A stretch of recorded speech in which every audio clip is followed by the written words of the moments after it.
Hello there, and welcome again to our jam-packed streaming here at PDXCON 2017 in sunny Stockholm. And sunny it is. It's beautiful over here. The snow's gone. It was here just a few days ago, and now it's just us in Gamla Riksarkivet and talking about awesome video games.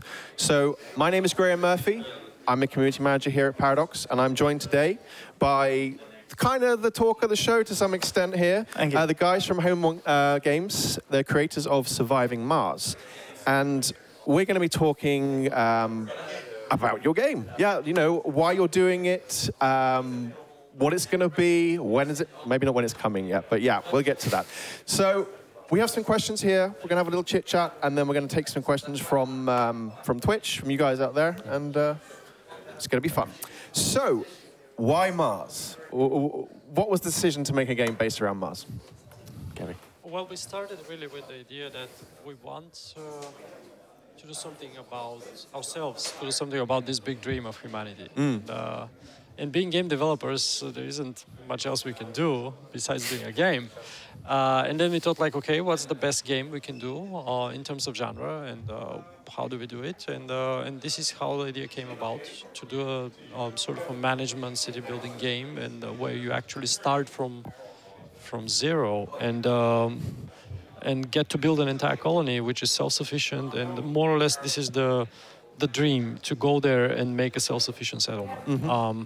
And then this is how you guys came about, because then we thought, like, okay, which is the best partner to do this thing, and we thought, like, okay, we want to have a very strong community for this game that really enjoys this and really is passionate about it, and so we thought that this is the best company to do it. Great. So basically, it's a PR campaign for colonizing Mars via video game. Exactly. Okay. Absolutely, we've nailed it down. Great. So yeah, as you said, the grand vision is to get the message out there, like, you know, Mars is the next big frontier. This is where I want to be, and the game is your medium of telling that story. Yes. Great. And I mean, I am a massive fan of, I don't know, like survivally, colonization-y, space stuff in general, like things like RimWorld, where I can fiddle around with little guys and that kind of stuff. But your game, I mean, Surviving Mars, what do you bring to the table? How would me as a player experience it? What's the gameplay like? What am I looking to get into when I pick it up? Well, we're inviting the player to prepare the very first mission for humans' permanent settlement on Mars, and land with the very first rocket, and use the readily available resources on the Martian surface by remote-controlled drones and rovers for the preparation of the first settlement for permanent residence of humans on Mars. And from there, it gets bigger and bigger until you have a colony of first tens, and then in the tens, and then the hundreds and thousand colonists. So as you progress, the gameplay scope will increase and increase and increase up to the moment where the ultimate goal is to have a fully functioning, self-sufficient, permanent, large enough human colony on Mars. Okay, and then it becomes Surviving Venus. No. Well, let's first make sure well, at least somebody's alive on Mars. You know? Yes. Okay, but that's interesting you say. So actually, the gameplay is you begin with drones colonizing Mars first, and then your colonists arrive. That's okay. That's interesting. So there is a very peculiar thing about drones. They don't need oxygen. Yes, I've heard that is a known thing. So I guess if you are going to, they're kind of like the canary in the mine, but for Mars, I guess. Kind of. Okay, great. Mysteries. I heard that mysteries are a thing that you're going to encounter as you're exploring Mars. I mean, what's the inspiration for that? What are they going to consist of? What are the mysteries I'll find? Well, there was a big initial question of we love sci-fi and we want to have that in the game, but then we also want to make the game plausible, and those two kind of don't go well together. And I think we nailed this one very well, because the core of the game, the entire simulation, is I wouldn't say scientifically accurate, because nobody knows what's scientifically accurate and how to build a colony, but it's plausible. And a lot of research has gone into how exactly things are done and will be done on Mars. And then the mysteries are where we really remove all the restrictions, and we do whatever we want to do, and whatever feels good to do, and whatever is interesting. Okay, so that's kind of your license to go a bit silly and do something fun and crazy. Yes, and the mysteries are our way of nodding towards classical science fiction from the 60s and 70s. Okay, great. So we're going to see some tropes and some references in there, is what you're saying, or you just completely... Okay, wait and see. Fine. Okay. And speaking of seeing, maybe we should actually show the people at home the trailer. If you haven't seen it already, we already aired it in our press conference yesterday. It's been around today, but we think you should see it again. So, yeah, can we roll the trailer, please?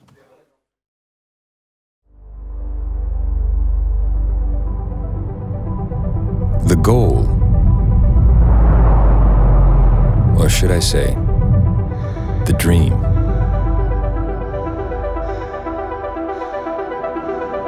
is to build a colony.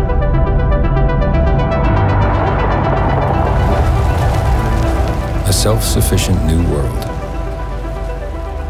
far away from Earth.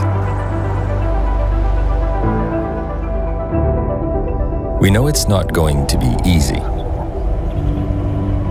but achieving dreams never is. In such an unforgiving environment, the challenges will be many. But if humanity is to survive, we need to succeed.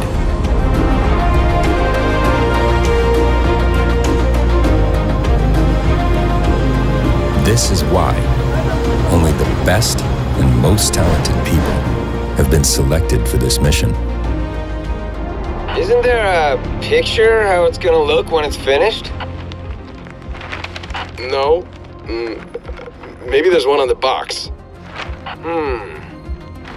I don't think there is a box.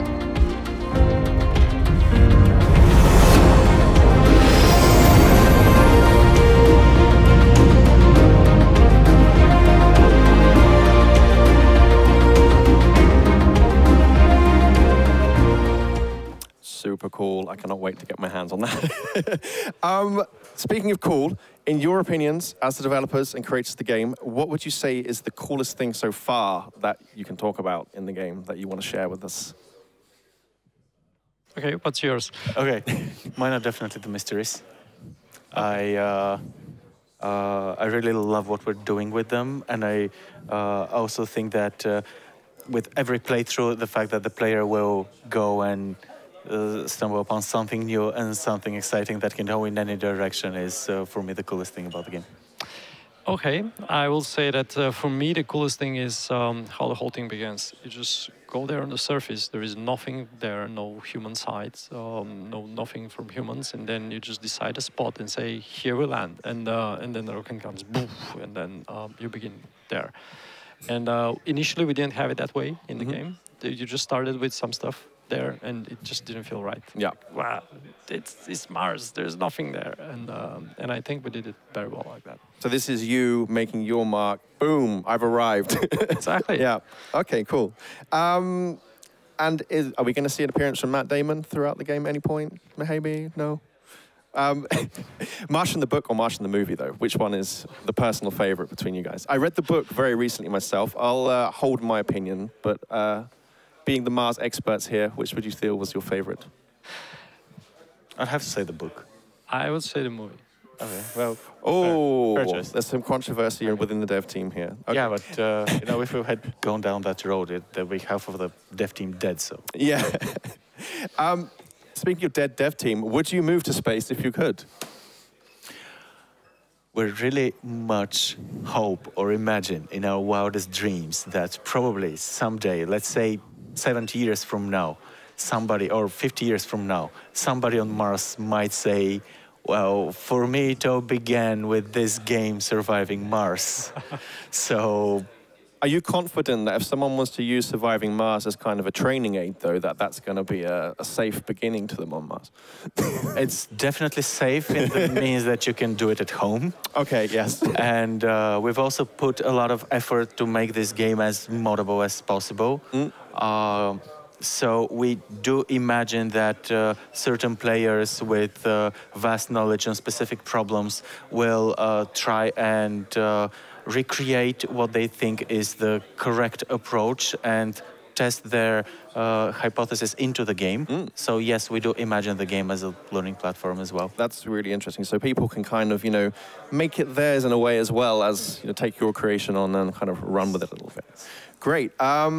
As far as like researching for a game about Mars, I mean, it's a big topic that not many people know a lot about. We keep throwing these rovers up there and, seeing what happens. But how did you guys research for creating the game? Well, it turns out that a few people know a lot about it. A few people, yes. So, turns out we found out about this later after we started researching that there is books written on the subject. How exactly you're going to approach, what the problems will be, how you're going to solve them. And this isn't even something that's been done in the recent years. It's been the last 40 years. There's been a body, there is a body of work done in that direction. And especially currently, with all these missions to Mars, there is a huge body of even NASA papers about things that they want to try. So they have all of these papers that probably, I imagine, were just candidates for what goes into the next mission.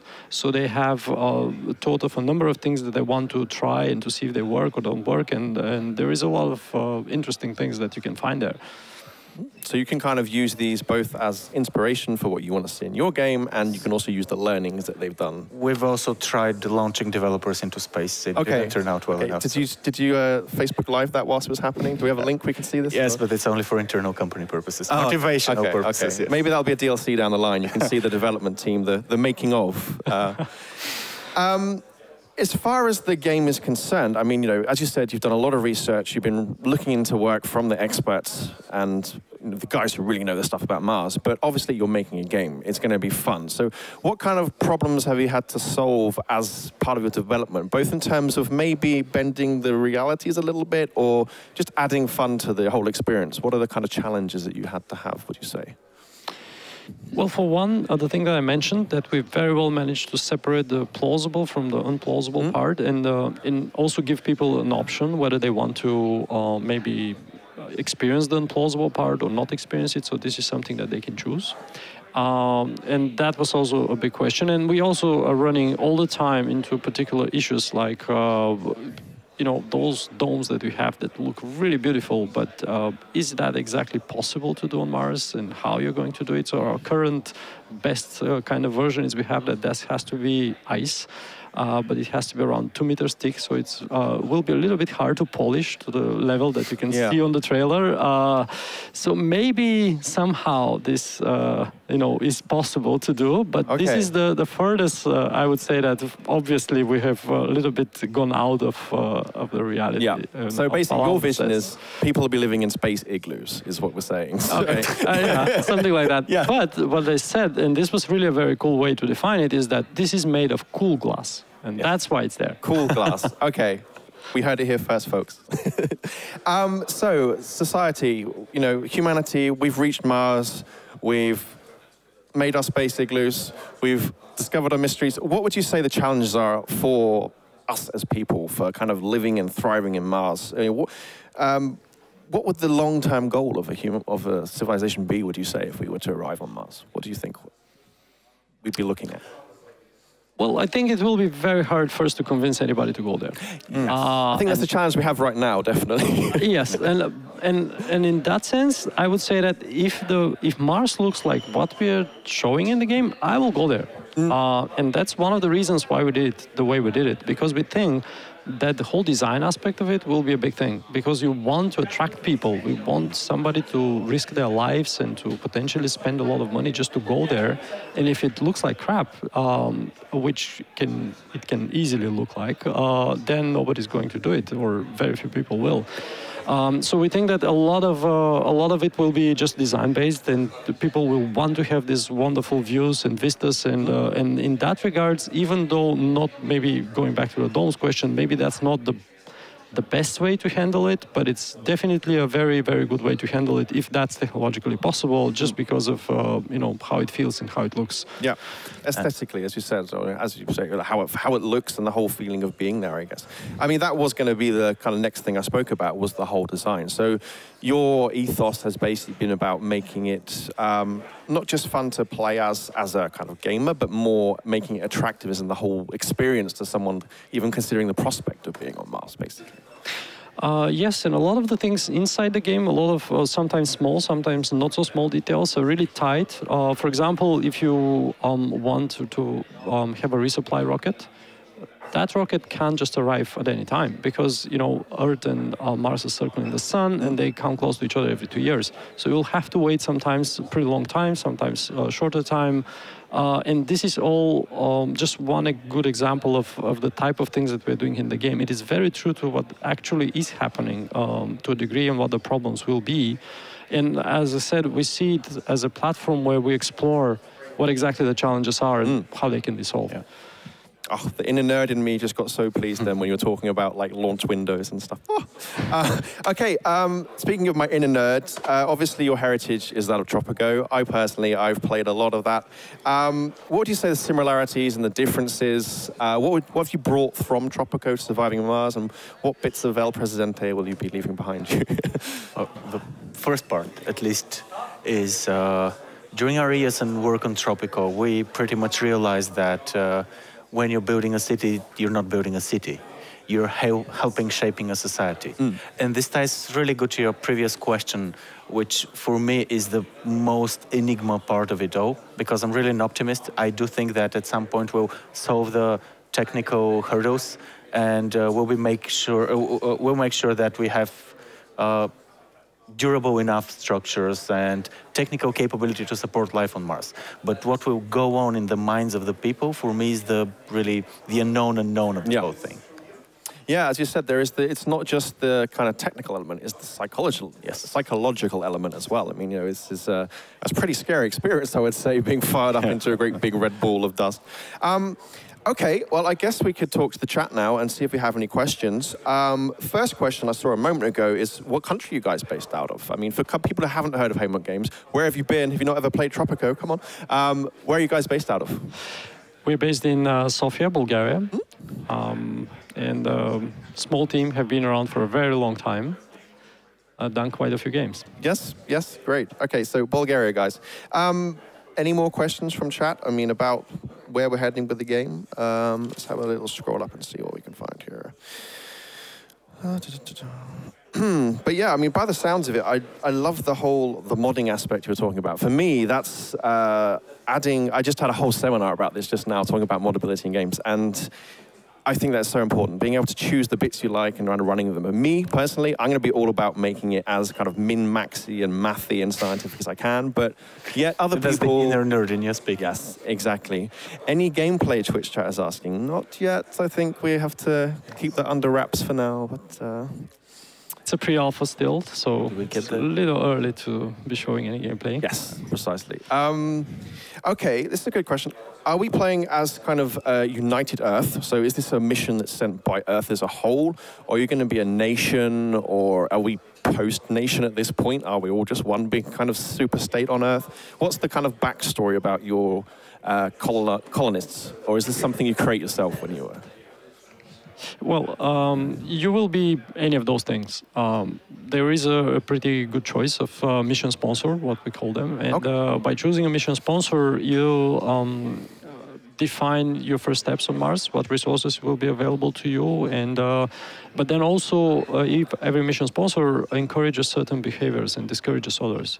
So for example, if you're from a public organization, it might be very sensitive to anybody dying on the planet, and if you're from a private company, then they might be very much interested into extracting resources from the planet, and so they will be encouraging that, and wouldn't care about many other things. Or in some playthroughs, World War III may happen, and thermonuclear war on the Earth may ensue. It doesn't really matter that much. Yeah, okay. But then the support you get is kind of diminishing. I see. And then another question from Sukadringen. What environmental hazards will be in the game? I don't know if it's too early to talk about them yet, but is it temperature going to be an issue? Dust storms, wind, radiation? All of them. All of the above. Okay, great. Yeah, there's a major. Everything you mentioned is a sort of a major hurdle and major problem for humans surviving on Mars, and those have also varying severity, I would say. And so certain parts of Mars, or certain parts of Mars, it's easier to live, and some of those things are not that problematic, and they're way more problematic on other places. And also finding the resources is also a big thing, because maybe you set up your colony and everything's fine and good, and then your water is about to run out. So you have a clock ticking there. Yes, and then as you said, you need to plan for these eventualities, because if you're already short on water and something happens, then... Yeah, I'm also being asked, is there going to be any kind of competitive element to it? I think this will be the last question now, because we're running a bit short on time. Is there going to be kind of competitive element? Are you, like, kind of competing against other colonists? Yeah, you know what I mean. Are you competing, or is it just going to be your own experience on a barren planet, and it's just you up there, basically? The major threat you're encountering is Mars, its environment, and this is the major challenge that we invite the players to overcome. There might be some extraterrestrial contacts here and there, but no multiplayer. Okay, I'm interested that you mentioned that. I wasn't going to press the point about extra guests. Okay, Bisse, Gabriel, thank you very much for talking to us here. Thank you for having us. Really hope you enjoy the rest of the show. Thank you very much. And join us for the barbecue this evening. And you guys at home, you can find our schedule up on Twitch, and we look forward to seeing you next time. Thank you.